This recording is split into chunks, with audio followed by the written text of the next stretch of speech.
I would say that yoga is very good mainly for chronic conditions. You see, if you're talking about acute conditions like a trauma, an accident, you hit something, or something very serious that requests surgery, Western, the Western medical system it's the star of the Western medical system. So that should be the approach there. But when you are entering the realm of chronic, like those conditions that are with you for a long time, the classic inflammatory conditions, digestive conditions, nagging pains, joint pains, etc., that have been always there, they are the ones that in the yoga approach can aid.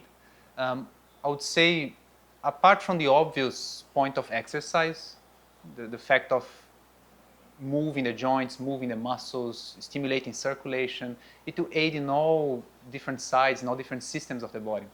So that's a given, let's say, because you're using the body.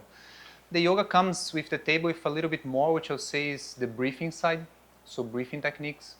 And also, again, although we are trying to talk about the body, I don't think it's a wise step to separate from the mind. They're always connected. Um, Pain, there's a more modern understanding of pain, which is also an ancient understanding of pain, that pain is actually it's a biological process, but also a psychological one and a social one. There's a lot of pain that have people that have structures which are damaged and they don't show pain. On the other hand, there's a lot of people that don't have any, let's say, real damage on the joint, on the muscle, but they have pain. So we now understand that pain is actually not only psychological, not only biological, and also social. There are certain cultures that understand some things to be worse than others. So all that has to be factored in order to treat pain. And I'll say the yoga, because it's such a holistic system, it tries to see from all these different angles. It definitely can bring a good perspective because it can treat your body, but it can teach you how to calm down. It can treat your body, but it can teach you how to see that pain, for example, as natural, not an alien or something that should not happen. It's part of existence, part of life.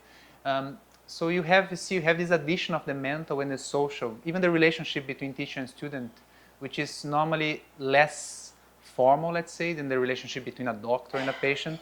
So there's an element of being very natural, being very relaxed if the teacher is trained so, and that can also help because the person feel more comfortable, and that in itself, the reduction of stress, breathing, learning how to see pain with different eyes, all of that to factor in for that pain to be reduced.